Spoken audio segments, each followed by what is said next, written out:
October 5-ാം തീയതി ഒരു വലിയ ഭൂകമ്പം, ഏകദേശം 4.5 റെക്ടർ അളവിൽ ഭൂകമ്പം ഇറാനിലും ഇറാന് ചുറ്റുമുള്ള പ്രദേശങ്ങളിലും പ്രധാനമായി ഇസ്രായേലിൽ അനുഭവപ്പെട്ടു. ഇത് സാധാരണ എപ്പോഴും നടക്കുന്ന ഒരു കാര്യമാണെങ്കിലും ഈ ഭൂകമ്പം ഉണ്ടായ സ്ഥലവും അതുണ്ടായ സാഹചര്യവും ഇവ കാരണം ഒരുപക്ഷെ ഇറാൻ അണുവായുധം പരീക്ഷിച്ചതാണോ?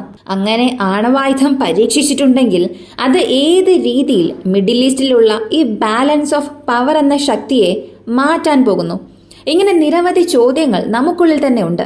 സത്യത്തിൽ ഇറാന്റെ പക്കൽ ആണവായുധം വന്നോ? അല്ലെങ്കിൽ എപ്പോഴത്തെയും പോലെ ഭൂമിശാസ്ത്രപരമായി നടന്ന ഒരു സംഭവത്തെ ഇപ്പോൾ നടന്നുകൊണ്ടിരിക്കുന്ന സംഭവങ്ങളുമായി ബന്ധിപ്പിച്ച് സംസാരിക്കുന്നതാണോ എന്നെല്ലാം ഈ ഒരു വീഡിയോയിലൂടെ നമുക്ക് വിശദമായി അറിയാം.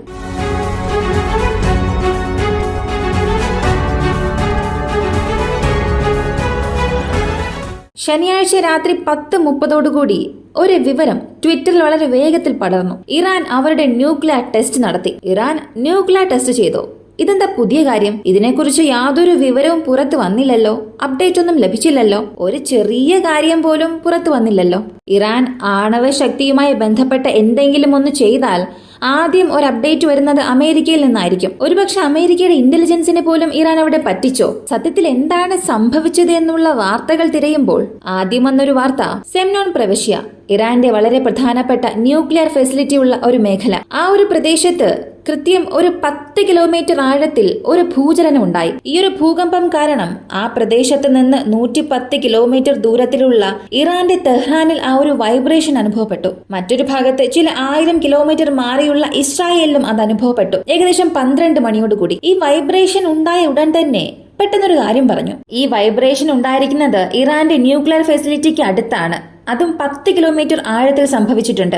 അങ്ങനെയാണെങ്കിൽ മറ്റൊന്നും തന്നെയല്ല, ഇറാൻ അവരുടെ ന്യൂക്ലിയർ ടെസ്റ്റ് നടത്തി. ഇസ്രായേലിനെതിരെ ഇറാന്റെ ആണവായുധങ്ങൾ വന്നുകൊണ്ടിരിക്കുന്നു. അപ്പോ ഇസ്രായേൽ ഇവിടെ അല്പം ഒന്ന് ശ്രദ്ധിക്കേണ്ടത് നല്ലതാണെന്ന് ട്വിറ്റർ മാത്രമല്ല ഏതൊരു മാധ്യമത്തിലും കൂടുതലായി സംസാരിച്ചൊരു കാര്യം ഇതായിരിക്കും. ഇപ്പോഴത്തേക്ക് ഈ ഒരു കാര്യത്തെ ആരും റിജക്ട് ചെയ്തിട്ടില്ല. കാരണം ആരും ഇതിനെക്കുറിച്ച് കൂടുതലൊന്നും സംസാരിച്ചിട്ടില്ല. ഇങ്ങനെ ഒരു സംഭവം നടന്നു എന്ന് പറഞ്ഞതല്ലാതെ ഇറാൻ ഇത് ചെയ്തോ ചെയ്തില്ലയോ എന്നുള്ളത് ആരെ കൊണ്ടും സ്ഥിരീകരിക്കാനും സാധിക്കില്ല. ആ ഒരു രാജ്യം ഇതേക്കുറിച്ച് ഔദ്യോഗികമായി പറഞ്ഞാൽ മാത്രമേ, അല്ലെങ്കിൽ ഇന്റലിജൻസ് വിവരം, ചാരവിവരം ലഭിക്കുന്നതുവരെയും ഇതിനെക്കുറിച്ച് കൂടുതലായി ആരും സംസാരിക്കില്ല. ശരി, അങ്ങനെയാണെങ്കിൽ ഈ സംഭവിച്ചത് ഇറാൻ സത്യത്തിൽ ആണവ പരീക്ഷണം നടത്തിയതാണോ, അല്ലെങ്കിൽ സാധാരണ രീതിയിലുള്ള ഒരു ഭൂചലനമാണോ എന്ന് തിരയുമ്പോഴാണ് ഇത് ന്യൂക്ലിയർ ടെസ്റ്റിനായിട്ടുള്ള സാധ്യതകൾ വളരെ വളരെ കുറവാണെന്ന് അറിയാൻ സാധിച്ചത്. സാധാരണ ഉണ്ടായ ഒരു ഭൂചലനമാണ് ഇതെന്ന് മനസ്സിലായി. അതിന്റെ കാരണം ഓരോന്നായി ഞാൻ പറയാം. ഇറാന്റെ ഭൂമിശാസ്ത്രപരമായ ഒരു ഘടന നോക്കിയാൽ ഫോൾട്ട് ലൈൻസ് എന്ന് പറയും. ഭൂമിയുടെ പുറംതോടിലെ വിള്ളലുകളെയോ ഒടിവുകളെയോ ഫോൾട്ട് എന്നാണ് വിളിക്കുന്നത്. ഒന്നിൽ കൂടുതൽ ഫലകങ്ങൾക്ക് ഒടിവുകൾ ഉണ്ടാകാൻ സാധ്യതയുള്ളതിനാൽ അത്തരം വിള്ളലുകളുള്ള ഒരു പ്രദേശത്തെ ഫോൾട്ട് ലൈൻ എന്ന് വിളിക്കുന്നു. ഇറാനെ സംബന്ധിച്ച് ഈ ഫോൾട്ട് ലൈൻസ് കൂടുതലുള്ള ഒരു പ്രദേശമാണ്. മിഡിൽ ഈസ്റ്റിൽ ഈ ഭൂചലനമൊക്കെ ഉണ്ടാവുക എന്നുള്ളത് സാധാരണ കാര്യമാണ്. തുർക്കിയിൽ എങ്ങനെയാണോ ഭൂചലനം ഉണ്ടായത് അതുപോലെ തന്നെയാണ് ഇറാനിലും അതിനു ചുറ്റുമുള്ള പ്രദേശങ്ങളിലും ഉണ്ടാകുന്നത്. എന്നാൽ റെക്ടർ അളവിൽ ഇതിന് വലിയ മാറ്റങ്ങളൊന്നും സംഭവിക്കില്ല. ചെറിയ ചെറിയ ചലനങ്ങൾ 2.8, 3.5, ചില സമയത്ത് 5 വരെയും പോകും. അതിനപ്പുറം വലിയ രീതിയിലൊന്നും സംഭവിക്കില്ല. അവിടെ ന്യൂക്ലിയർ ടെസ്റ്റ് നടന്നിരിക്കാനുള്ള സാധ്യത ഇല്ല എന്നുള്ളതിന് ഇത് ആദ്യത്തെ കാരണമാണ്. രണ്ടാമത്തെ കാര്യം ആണവായുധ പരീക്ഷണം. ഇത് എല്ലാവരും കേട്ടിട്ടുണ്ടാകും. അണ്ടർഗ്രൗണ്ട് ന്യൂക്ലിയർ ടെസ്റ്റ് ആണ് ന്യൂക്ലിയർ ടെസ്റ്റ് ട്രീറ്റിക്ക് ശേഷം പല രാജ്യങ്ങൾ ചെയ്തുകൊണ്ടിരിക്കുന്നത്. ഇന്ത്യയും അങ്ങനെയാണ് ഒരു ന്യൂക്ലിയർ ടെസ്റ്റ് നടത്തിയത്. അപ്പോ ഈ ഒരു പരീക്ഷണം നടത്തുമ്പോൾ സ്ഫോടനമുണ്ടാകും, പൊട്ടിത്തെറിക്കുമല്ലോ. എത്ര ആഴത്തിൽ പൊട്ടിത്തെറിക്കും, എങ്ങനെ പൊട്ടിത്തെറിക്കും, ഏത് സ്ഥലത്ത് വെച്ചായിരിക്കും ഇത് പൊട്ടിത്തെറിക്കുക? ഇത് വളരെ ലളിതമായ ഒരാശയമാണ്. നമ്മളെല്ലാവരും കെമിക്കൽ ലാബ്സിൽ ബീക്കേഴ്സ് കണ്ടിട്ടുണ്ടാകും. താഴെ വൃത്താകൃതിയിലും അതിന്റെ അഗ്രം ഒരു സിലിണ്ടറിക്കൽ ഷേപ്പിലുമായിരിക്കും. സമാനമായ ഒരു കുഴി ഡ്രില്ലിംഗ് മെഷീൻസ് ഉപയോഗിച്ച് ഭൂമിയുടെ ഒരു 100 മീറ്റർ അല്ലെങ്കിൽ ഒരു 1000 അടി വരെയും നിർമ്മിക്കും. ആ പൊട്ടിത്തെറിക്കുന്ന ആണവായുധത്തിന്റെ സ്വഭാവത്തിനനുസരിച്ചുകൊണ്ട് ഒരു ആഴത്തിൽ കുഴിയെടുക്കും. ആ കുഴിയുടെ ബോട്ടം ഈ സെമി സർക്കിൾ ഷേപ്പിലായിരിക്കും, അല്ലെങ്കിൽ ഒരു അർദ്ധവൃത്താകൃതിയിൽ കാണും. അതിന് മുകളിലുള്ള ഭാഗം ഈ സിലിണ്ടറിക്കൽ ഷേപ്പിലുണ്ടാകും.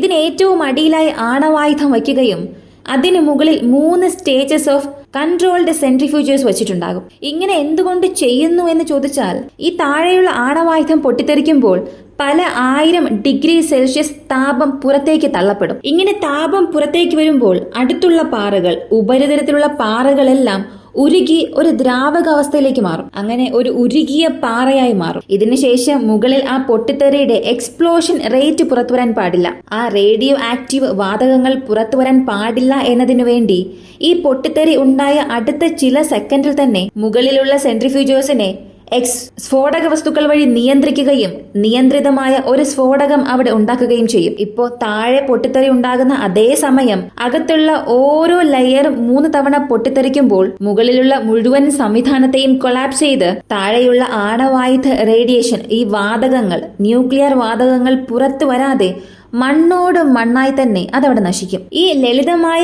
ആശയത്തിലൂടെയാണ് അണ്ടർഗ്രൗണ്ട് ന്യൂക്ലിയർ ടെസ്റ്റ് ഇന്നുവരെയും നടത്തിവരുന്നത്. ഇങ്ങനെ പരീക്ഷിക്കുന്ന ഉപകരണം മതിയായ ആഴത്തിൽ കുഴിച്ചിടുമ്പോൾ അന്തരീക്ഷത്തിലേക്ക് റേഡിയോ ആക്റ്റീവ് വസ്തുക്കൾ പുറത്തുവിടാതെ ആണവ സ്ഫോടനം അടങ്ങിയിരിക്കും. ഇനി എത്ര ആഴത്തിൽ വരെയും ഒരു ആണവായുധ ടെസ്റ്റ് നടത്തിയിട്ടുണ്ടെന്ന് ചോദിച്ചാൽ അത് അമേരിക്കയാണ് ചെയ്തത്.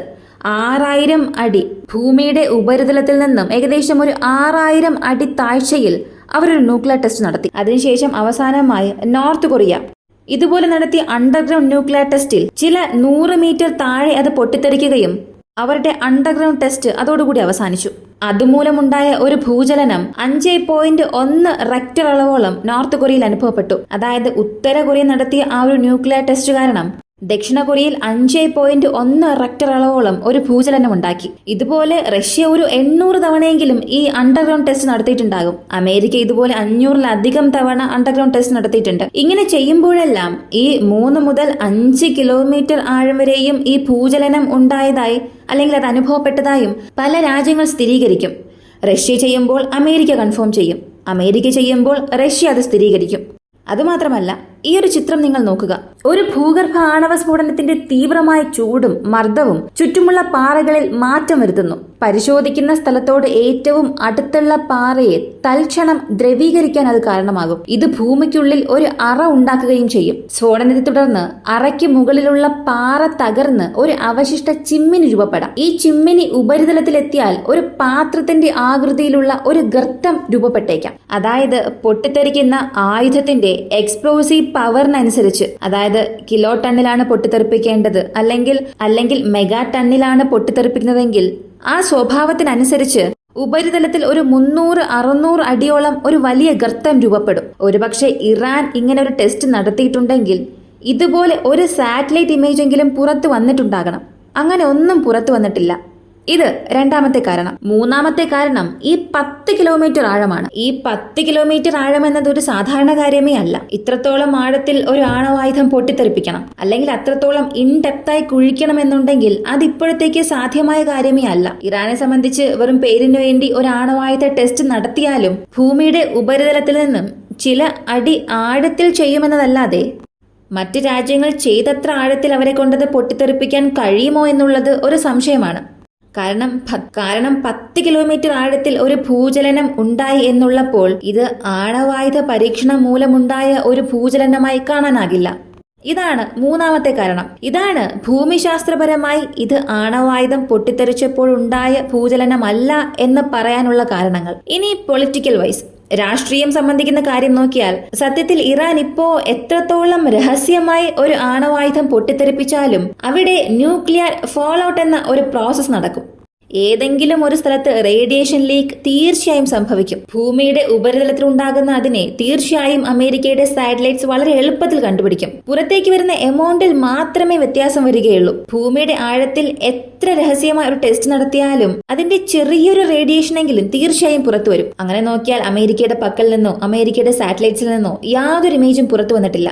അടുത്തത് അമേരിക്കയുടെ ഇന്റലിജൻസും ഇസ്രായേലിന്റെ ഇന്റലിജൻസും. ഇവർ രണ്ടുപേരും ഇങ്ങനൊരു സംഭവം നടക്കാൻ പോകുന്നുവെന്നുണ്ടെങ്കിൽ ഒരാഴ്ചയ്ക്ക് മുൻപ് തന്നെ ഇത് സംബന്ധിക്കുന്ന ഏതെങ്കിലും ഒരു പ്രശ്നം ചെയ്യാൻ തുടങ്ങും. ഇറാൻ ഇങ്ങനൊരു ന്യൂക്ലിയർ ടെസ്റ്റ് ചെയ്യാൻ പോകുന്നുവെന്ന് ലോകത്തിലുള്ള എല്ലാ മാധ്യമങ്ങളെയും പറഞ്ഞു വിശ്വസിപ്പിക്കാൻ ശ്രമിക്കും.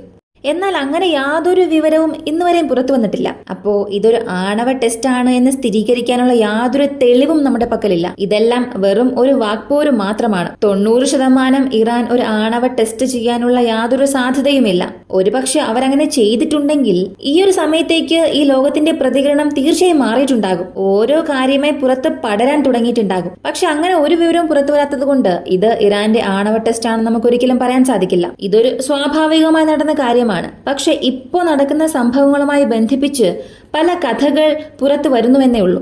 അങ്ങനെയാണ് ഒരു ആണവായുധം ഇറാന്റെ പക്കൽ വന്നു എന്ന് പറയുന്നതും. ഇറാന്റെ പക്കൽ ആണവായുധം ഉണ്ട് ഇല്ല അതിനെക്കുറിച്ചല്ല നമ്മളിപ്പോൾ സംസാരിച്ചത്. ഇപ്പോൾ സംഭവിച്ച ഈ ഒരു ഭൂചലനം ഇറാൻ ആണവായുധം പരീക്ഷിച്ചതുകൊണ്ട് സംഭവിച്ചതാണോ, അല്ലെങ്കിൽ ഇറാന്റെ ഭൂമിശാസ്ത്രപരമായ പ്രശ്നങ്ങൾ കാരണം ഉണ്ടായതാണോ എന്നതാണ് നമ്മൾ കണ്ടത്. അപ്പോ ഈ വീഡിയോയുടെ അവസാനത്തിൽ ഞാനൊരു കാര്യം പറയുന്നു. ഇവിടെ ഇറാന്റെ ആണവായുധ പരീക്ഷണം ഇതിന് ശേഷം ഒരുപക്ഷെ സംഭവിച്ചേക്കാം. പക്ഷെ ഇപ്പോൾ സംഭവിച്ചത് തീർച്ചയായും ഇറാന്റെ ആണവായുധ പരീക്ഷണത്തെയല്ല കാണിക്കുന്നത്. ഈ ഒരു ഭൂകമ്പത്തിന് പിന്നിൽ ഇറാൻ അവരുടെ ആണവായുധ ടെസ്റ്റ് നടത്തിയിരിക്കാം എന്ന് പറയുന്ന വിവരങ്ങളെല്ലാം തൽക്കാലം ഒരു മിത്ത് മാത്രമാണ്. ഈ ഒരു വീഡിയോയെക്കുറിച്ചുള്ള നിങ്ങളുടെ അഭിപ്രായം കമന്റിൽ പറയുക. ഒരു അണ്ടർഗ്രൗണ്ട് ന്യൂക്ലിയർ ടെസ്റ്റ് നടത്തുന്നതിന് പുറകിൽ ഇത്രയേറെ കാരണങ്ങൾ ഉണ്ടെന്നുള്ളത് നിങ്ങൾ ഇപ്പോഴാണ് അറിഞ്ഞത്.